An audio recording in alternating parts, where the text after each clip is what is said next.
Hello दोस्तों, welcome to ICM channel. आज हम लोग यहाँ पे डिस्कस करने वाले हैं आपको 3 स्टॉक के बारे में जो यहाँ पे रेलवे सेक्टर से बिलोंग करता है। फर्स्ट यहाँ पे होगा आपको रेलटेल, सेकंड होगा आईआरएफसी और थर्ड होगा आरबीएनएल। अंत तक देखना। पहले हम लोग यहाँ पे डिस्कस करते हैं रेलटेल के बारे में। देखो, यदि कहीं हद तक देखोगे ना तो अभी जो सबसे अच्छा जो यहाँ पे रिटर्न दे रहा है एक मंथ के हिसाब से वो यहाँ पे रेलटेल है। देख लो एक बार यहाँ पे एक मंथ के अंदर में, मतलब एक महीने के अंदर में ये आपको 13% से ज़्यादा का यहाँ पे रिटर्न दिया है। और इसका वजह क्या है जानते हो? इसका वजह है साफ तौर से ही इसका क्वार्टर का अर्निंग जो यहाँ पर अच्छा आते हुए दिखाई दिया बाकी के कंपेरेटिवली। मतलब यदि हम लोग यहाँ पर देख लेना तो भाई देखो, रेलटेल का जो यहाँ पे नंबर है जो मैंने शेयर भी किया था आपके साथ कि यहाँ पर जो इनकम है वो भी यहाँ पे गेन करते हुए दिखाई दिया है। जो प्रॉफिट है वो भी यदि आप एक बार यहाँ पे देखोगे तो भाई 55 करोड़ से बढ़कर 68 करोड़, जहाँ पर आपको और कोई जो दो स्टॉक जो है, मतलब और कोई क्या, मतलब यहाँ पे जो आईआरएफसी है और जो यहाँ पे आरबीएनएल है उसका कहीं ना कहीं एक हद तक फ्लैट है। और नहीं तो यदि एक गेन हो रहा है तो यहाँ पर जो आपको रेवेन्यू है वो यहाँ पे फ्लैट देखने को मिल रहा है और इसलिए कुछ खास फर्क यहाँ पे देखने को मिला नहीं है। और यहाँ पर जो डर है जो यहाँ पे क्या आपको सरकारी स्टेक सेल कर सकती है, तो फिलहाल ये जो दायरा है उसके अंदर है, तो यहाँ पे कोई डर बना हुआ रहता नहीं है। और मैंने इसके बारे में आपके साथ जो है 155 के लेवल से मैंने शेयर किया था। मैंने आपको उस समय एक पॉइंट क्या बोला था कि देखो, जहां पर अभी आपको आरबीएनएल या फिर आपको आईआरएफसी या फिर आपको एडकॉन, जहां पर अभी ये लगातार गेन कर रहे हैं, फिलहाल यहाँ पे आपको रेलटेल में कुछ खास फोकस दिखाई नहीं दे रहा है। हाँ, उसमें भी वो जो है 100 के प्राइस से 150 तक यहाँ पे जाते हुए दिखाई दिया था, लेकिन जहां तक ऐसा मुझे लगा था, जो मैंने शेयर किया था कि कहीं ना कहीं एक बड़ा स्कोप यहाँ पे दिखाई दे रहा है। और उसके जस्ट बाद ही जो है यहाँ पे सीएमडी का एक बड़ा बयान आ जाता है कि यहाँ पे सरकार से जो है 4000 से लेकर 5000 करोड़ तक का एक बड़ा ऑर्डर दिखाई दे सकता है। और इस ब्रेकिंग न्यूज़ के बाद से जो है स्टॉक में गजब का गेन देखने को मिल गया। तो इसलिए देखो, यहाँ पर बस आप एक चीज़ ही फोकस करो कि कंपनी का फंडामेंटल और कंपनी का बिजनेस कैसा है।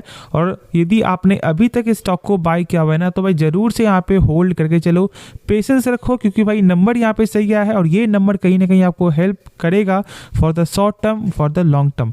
बाकी यदि यहाँ पे देखोगे तो यहाँ पर जो FIS यहाँ पे हो गए, डोमेस्टिक वाले हो गए, लगातार स्टेक को बाय करते हुए दिखाई दिए हैं आपको इस क्वार्टर, मतलब Q1 से Q2। और यहाँ पर यदि एक चीज़ और गौर करेंगे तो यहाँ पे भाई आपको पब्लिक स्टेक जो है वो यहाँ पे थोड़ा सा कम हो रहा है, क्योंकि यहाँ पे जस्ट प्रॉफिट बुकिंग यहाँ पे है। ठीक है, कोई दिक्कत वाली बात नहीं है। यहाँ पर अभी भी 22% यहाँ पे स्टेक यहाँ पे होल्ड कर रही है आपको पब्लिक, लेकिन साथ साथ यहाँ पे जो है फॉरेन वाले और डोमेस्टिक वाले मिलकर जो है ये यहाँ पे 5% से ज़्यादा का स्टेक यहाँ पे होल्ड है। सॉरी, 5% है पूरा। तो इसलिए ओवरऑल यहाँ पे जो नंबर है, जो यहाँ पैटर्न है वो यहाँ पे गजब का दिखाई दे रहा है। तो डर वाली कोई यहाँ पे बात है नहीं।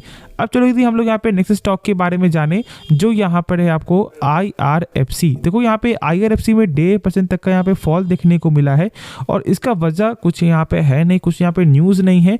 लेकिन जो मैंने टेक्निकल शेयर किया कि देखो भाई, टेक्निकल अभी यहाँ पे वीक नज़र आता है, क्योंकि जस्ट जो इसका यहाँ पे एक साइड रेंज था वो यहाँ पर आपको ब्रेकडाउन हो चुका है। और यहाँ पे देखोगे जस्ट ब्रेकडाउन हुआ और उसके बाद स्टॉक का जो लेवल है वो यहाँ पे लगातार जो है नीचे जाते हुए ही दिखाई दे रहा है।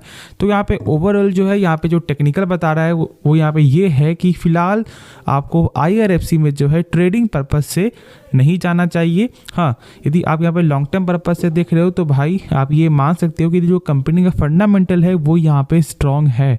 तो यहाँ पे मानना क्या है, यहाँ पे सही में कंपनी का स्ट्रॉन्ग है फंडामेंटल। देखो, यहाँ पे हर कुछ ही यहाँ पे सही दिखने को मिलेगा। अब यदि हम लोग कुछ बेसिक की जाने तो जो यहाँ पे पे रेशियो यहाँ पे सही है, 0.63 है, मतलब एक यहाँ पे अंडर वैल्यू स्टॉक यहाँ पे ट्रेड हो रहा है।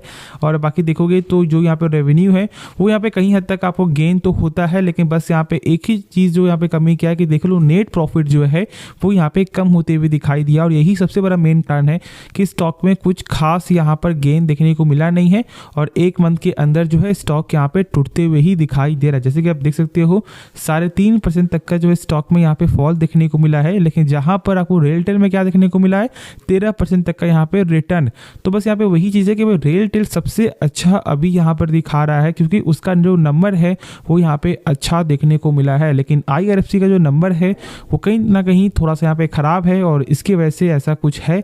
लेकिन हाँ, एक चीज़ यहाँ पे और एक जो बड़ा निगेटिव है वो यहाँ पे है सरकार का स्टेक 86% यहाँ पे स्टेक जो सरकार होल्ड करती है। मतलब यहाँ पे आज नहीं तो कल यहाँ पे OFS आते हुए दिखाई देगा। और जानते हो जैसे एक बार यहाँ पे न्यूज़ आया था, एक रिपोर्ट आया था कि यहाँ पे सरकार स्टेक सेल कर सकती है, स्टॉक कितना ज़्यादा यहाँ पे टूट गया था, लेकिन फिर उसके बाद ये यहाँ पे सस्टेन भी कर गया। देखो यहाँ पे ये इसका कोई मतलब नहीं है कि जैसे यहाँ पे सरकार स्टेक सेल कर रही है तो मतलब कंपनी यहाँ बर्बाद हो जाएगी, नहीं।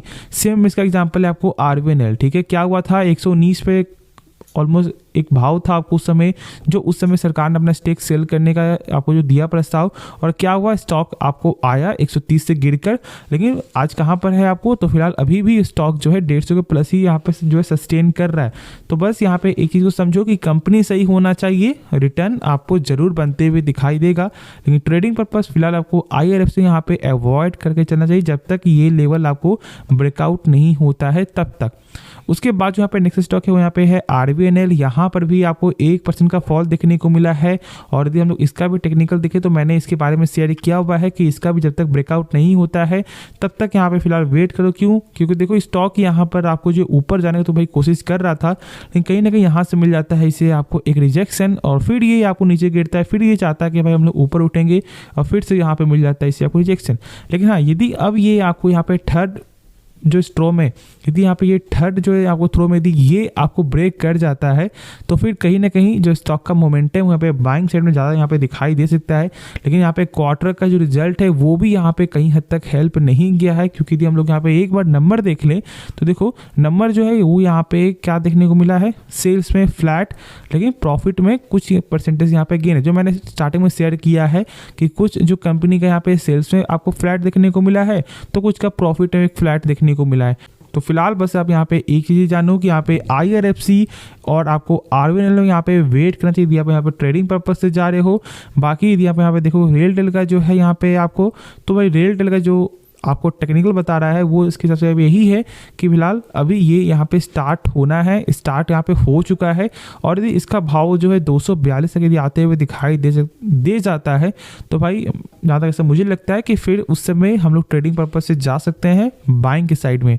बाकी जो यहाँ पे डिसीजन है वो यहाँ पे आपका होना चाहिए। तो होप आपको ये वीडियो पसंद आया होगा, तो आप इस वीडियो को लाइक कर देना और इस चैनल को आप लोग सब्सक्राइब करना। तो मिलते हैं नेक्स्ट वीडियो में, तो तब तक के लिए धन्यवाद।